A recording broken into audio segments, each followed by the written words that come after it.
Offensive line coach Clay McGuire met with the local Lubbock media to discuss the Texas Tech offensive line. And during this press conference, he hinted pretty strongly at who's going to be the starting five on the Texas Tech offensive line in game number 1 against Arkansas Pine Bluff. In today's video, we'll discuss that as well as some young standouts that McGuire has had his eye on all spring and fall camp long.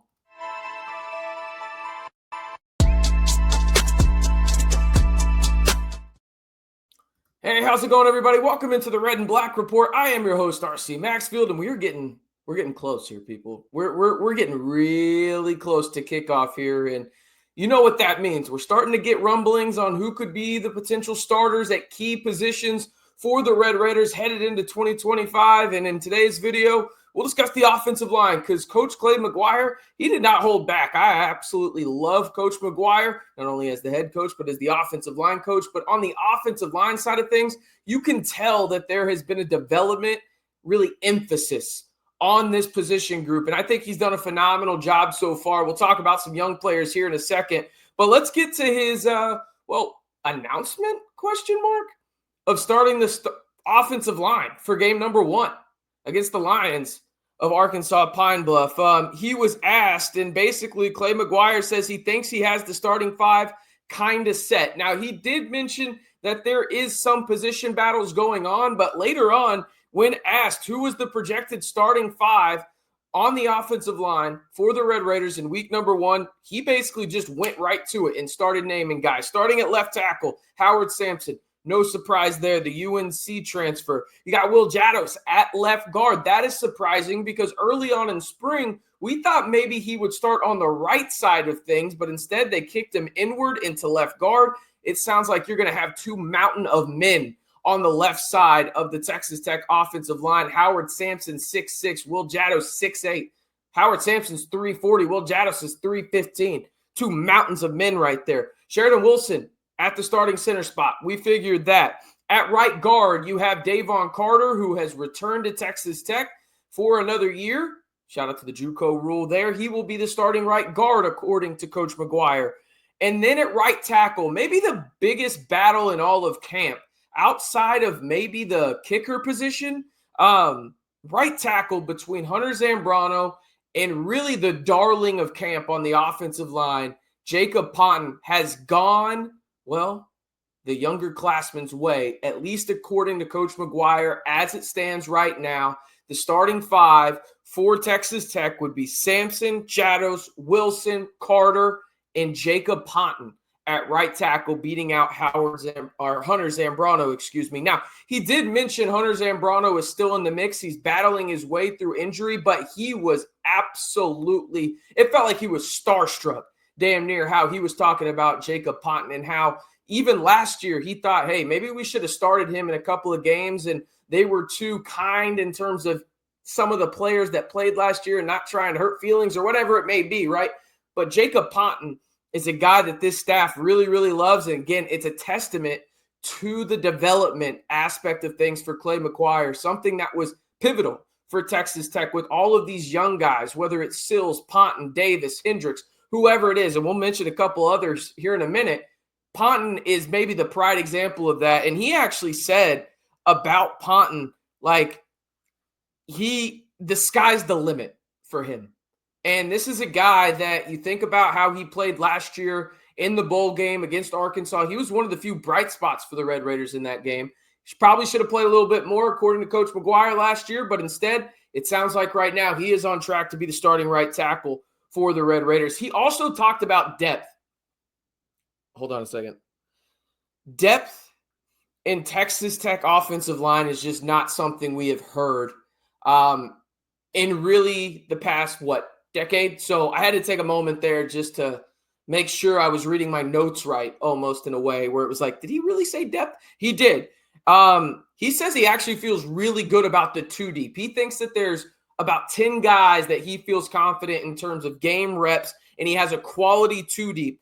And each of these guys is going to get an opportunity more than likely. And he thinks that that's going to pay huge dividends in the sense of it's going to be by design in certain aspects of the game to keep those key 5 starters fresh all year long. And that's something where last year he mentioned he really only felt like he had 6, maybe 7 guys, depending on when the time of the year was, that he felt comfortable having out there. Right now, he said they have a quality 2 deep, and that is something the Red Raiders have simply not had whatsoever. He also went on to really give a lot of props to the Texas Tech defensive line in terms of elevating the Texas Tech offensive line, where he said, hey, we faced these guys 30 times in practice between spring and fall. We better be getting better because that is arguably the best defensive line we're going to see all year. So that was high praise. Now, he did mention Vinny Scurry is working through some things off the field, and that kind of checks out in the sense that we haven't heard a lot about him in terms of camp, and it sounds like he is the clear backup to Jados right now at left guard and has a long way to go in terms of even potentially being an impact player for the Red Raiders this season. And McGuire actually went on to say, depends on how bad Vinny wants to be back. Sounds like there's some things going on off the field. Don't want to rush to judgment in any kind of way. So hopefully everything is good with Vinny Scurry and he gets back in the scarlet and black and can make an impact for the Red Raiders on the offensive line. 4 guys that he mentioned that were younger that are making some headwind and really like showing out early and often, okay? Upshaw, Carty, McBath, and then Gubernich. Those 4 guys he mentioned as underclassmen that are really making waves and really could potentially see some game time, he went on to say, this season. Upshaw is a very interesting story for those that don't know.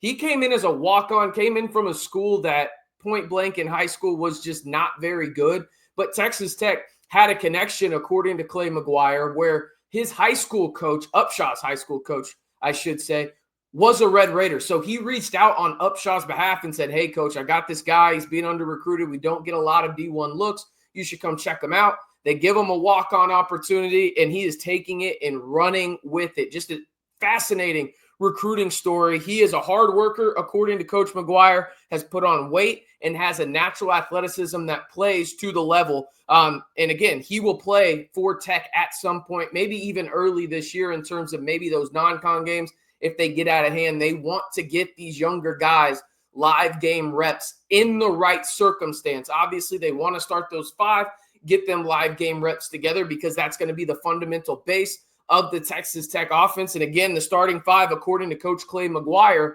going into week number 1, as it stands right now, and it sounds like he just flat out came and said it. So it was like one of those deals where it's like, all right, he's got his mind made up. Now, things could change, obviously, but as it stands right now, he seems pretty firm in this. From left to right tackle, Howard Sampson, the UNC transfer, starting at left tackle. No surprise there. Will Jados at left guard. He obviously came in from Miami of Ohio alongside Reggie Virgil. Sheridan Wilson and Davon Carter at the center and right guard spots are the only 2 returning starters from last year, week 1 for the Red Raiders. And then maybe the surprise to some, but if you've been following practice reports and watched this channel here all year long, Jacob Ponton has beaten Hunter Zambrano for the right tackle spot as it stands right now. And they are uber high, saying the sky is the limit for Jacob Ponton, another mountain of a man. But they did mention Hunter Zambrano has been looking good early on, working his way back from an injury in fall camp and has the potential to maybe make it a competition moving forward. But again, the projected starting offensive line for Clay McGuire in week number 1 against UA Pine Bluff, Sampson, Jados, Wilson, Carter, Ponton. I like that offensive line a lot. And honestly, the most exciting part outside of Howard Sampson is Jacob Ponton. I am very excited about the Texas Tech tackles this year. I think Howard Sampson is an absolute stud. He's an NFL left tackle. And Jacob Ponton, I think, truly has the potential to be one of the better young tackles in the Big 12 and make a big, big impact on that right side of the offensive line for the Red Raiders in 2025. All right, that's going to do it for today's video. Appreciate y'all tuning in to, well, an offensive line update. We're getting close, people. We are getting close. I'm excited. I know you are as well. And if you want 100% free Texas Tech content all year long, whether it's on the gridiron, the hardwood, and the portal, high school recruiting, it doesn't matter. We've got you covered right here on the largest group of Texas Tech fans on YouTube and the most interactive group of Texas Tech fans on YouTube. There's no better time to join the RBR squad than right now. And the best way to do it, like the video and hit that subscribe button. All right, I'm RC Maxfield reminding you, as always, stay safe and Recom Tech.